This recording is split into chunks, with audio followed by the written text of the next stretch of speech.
तो सबसे पहले आप सबको सैल्यूट कि आप इस आंदोलन को जारी रखे हैं। और आपने दिल्ली में हमने वो खबरें देखी थी कि बुलडोजर के आगे खड़े हो गए थे कि चलाना है तो देह पर चलाओ तब मकान पर चलाओगे। तो मैं इसके लिए आपको सैल्यूट करता हूँ, आपको धन्यवाद करता हूँ। देश में जो मोदी सरकार समझ रही है कि जुल्म ही रहेगा अंतहीन, जुल्म हम करते रहेंगे, राज करते रहेंगे, तो ऐसा नहीं है। ये पूरा जगह छात्र नौजवानों से भरा हुआ था अपने रोजगार के सवाल पर, शिक्षा सुधार के सवाल पर। नई शिक्षा नीति के नाम पर जो गरीब दलित पिछड़े छात्र हैं, उनको जो छात्राएं हैं, उनको जो शिक्षा से वंचित करने की साजिश चल रही है। रोजगार न देने के लिए पेपर लीक किए जा रहे हैं सचेत रूप से, तो उसके खिलाफ देश का छात्र युवा आंदोलन आपने देखा। दमन की इन्होंने भी कुछ कम कोशिश नहीं की। जो उस जमाने में किसान आंदोलन को रोकने के लिए जमीन में कीलें ठोकी थी, उस कील को इन्होंने लाठी में लगा लिया कि नहीं अब लाठी में कील लगाएंगे और उससे सर फाड़ देंगे। वो पैर पर हाथ पर नहीं मारा थे, सीधा सर पर मारा। छात्र युवाओं पर पेलेट गन चलाए गए। जो कश्मीर में पेलेट गन चलते थे, अभी दिल्ली राजधानी में छात्र युवाओं पर पेलेट गन चले। बिहार में छात्र नौजवानों का आंदोलन आगे बढ़ा तो AK-47 राइफल से हमला किया छात्र युवाओं के प्रदर्शन पर। पार्लियामेंट में ये लगातार सवाल उठ रहे हैं कि हिम्मत है तो जवाब दो, गृह मंत्री सदन में आओ, सदन में आके जवाब दो।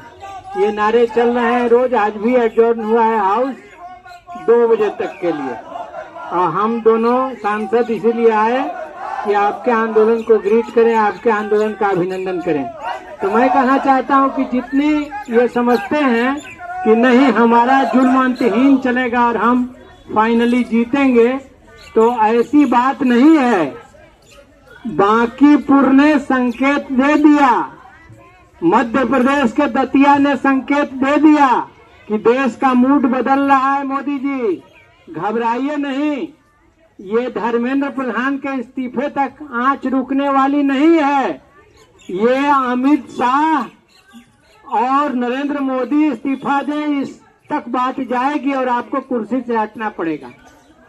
आप जो मजदूर किसान विरोधी नीतियां ले रहे हैं, छात्र युवा विरोधी नीतियां ले रहे हैं, किसान विरोधी नीतियां ले रहे हैं, पूरे देश में ये संदेश जा रहा है।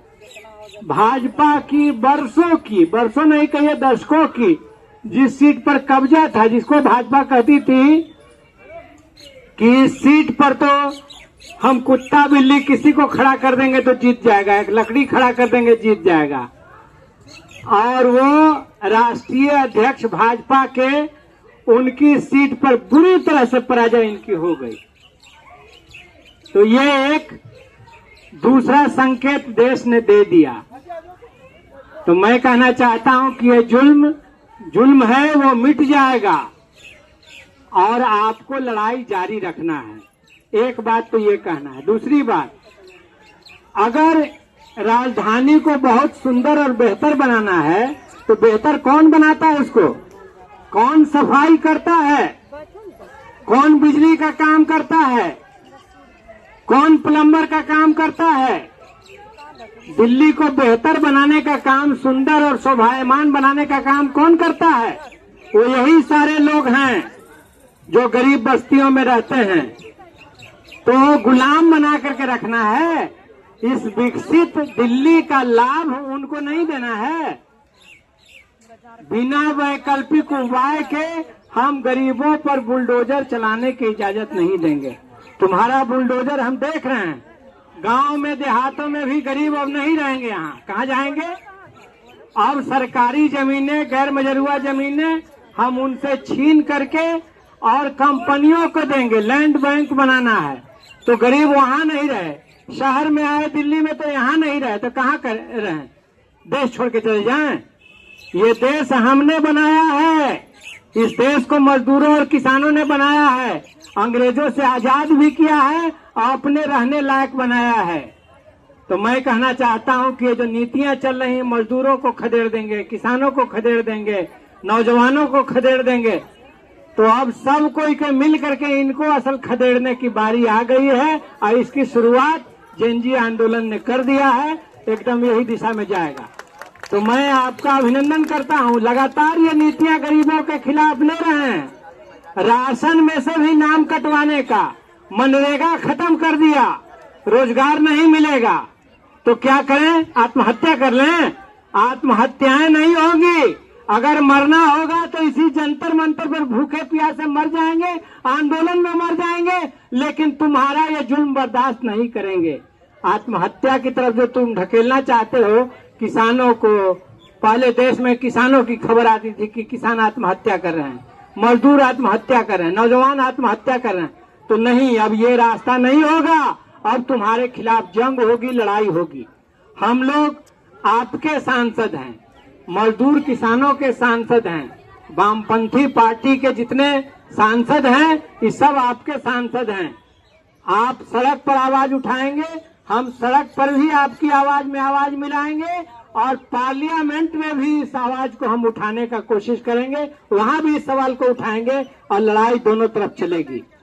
और ये देश, मैंने कहा कि हमारी सबसे बड़ी आबादी है इस हिंदुस्तान में, हम ही से ये सृष्टि चलती है, हम ही से ये पूरा देश चलता है।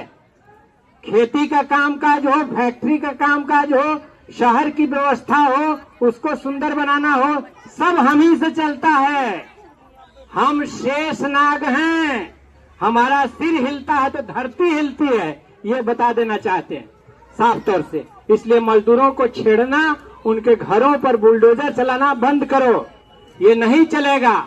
और तुम्हारा बुलडोजर तो हमारे घर से लेकर के देश के लोकतंत्र और संविधान पर ये बुलडोजर चल रहा है, तो ये भी धीरे धीरे हम देख रहे हैं। तो बाबा साहब ने जो नारा दिया था डॉक्टर भीमराव अंबेडकर ने कि संगठित रहो, शिक्षित बनो और संघर्ष करो, तो धीरे धीरे मैं समझता हूं कि गरीब बस्तियां इस एकता में लड़ रही हैं। आज यहाँ पर बहुत अच्छा लगा कि तमाम वामपंथी संगठनों से जुड़े हुए यूनियन जो गरीबों के हैं, झुग्गी झोपड़ियों के हैं, एकताबद्ध होकर के इस जंतर मंतर पर आंदोलन के लिए, धरना के लिए आए हैं। ये छोटी सी सूचना है सरकार को, ये छोटी सी सूचना है। हमारी तादाद दिल्ली में भी लाखों लाख में है, और जब लाखों लाख आ जाएंगे तो जंतर मंतर छोटा पड़ जाएगा, बहुत ज्यादा छोटा पड़ जाएगा। इसलिए वो दिन लाना ना पड़े, आप अपने दमन की कार्रवाई वापस लीजिए, गरीबों को सम्मानजनक हर सुविधा से लैस घर दीजिए, वैकल्पिक उपाय कीजिए। दिल्ली सुंदर बनेगी, कौन दिल्ली को और बेहतर बनाने के पक्ष में नहीं है, सब लोग सुंदर बनाने के पक्ष में हैं। ये लोग सुंदर बनाते हैं उसको अपने श्रम से, आप क्या करते हैं? आप केवल एसी कमरों में बैठे हुए शान के साथ रहते हैं, और क्या करते हैं? इसीलिए सारा सफाई, उसको बेहतर बनाने का काम ये दिल्ली के ये झोपड़ी में रहने वाले लोग करते हैं। इसलिए हम कहना चाहते हैं कि उनको भी और बेहतर बनाना है। जो लोग दिल्ली को बेहतर बनाते हैं तो दिल्ली में रहने वाले वे भी हैं, दिल्ली के वासी हैं, उनको भी और बेहतर बनाना है, बढ़िया रोजगार देना है, अच्छा वेतन देना है, अच्छा घर देना है, अच्छा वातावरण देना है। उनके भी बाल बच्चे शिक्षित हों, ऑफिसर बने और ऊपर जाएं, इसकी व्यवस्था करनी है। तो मैं आपका ज्यादा समय नहीं लूंगा, और कई नेता यहाँ बैठे हैं, तो मैं इन्हीं शब्दों के साथ आपको एक बार फिर से क्रांतिकारी अभिनंदन करते हुए सीपीआईएमएल की तरफ से ये वादा करते हुए कि आपके सवालों को लेकर के पार्लियामेंट में भी हम लोग संघर्ष को आगे बढ़ाएंगे। बहुत बहुत धन्यवाद, शुक्रिया, नमस्कार। धन्यवाद कॉमरेड।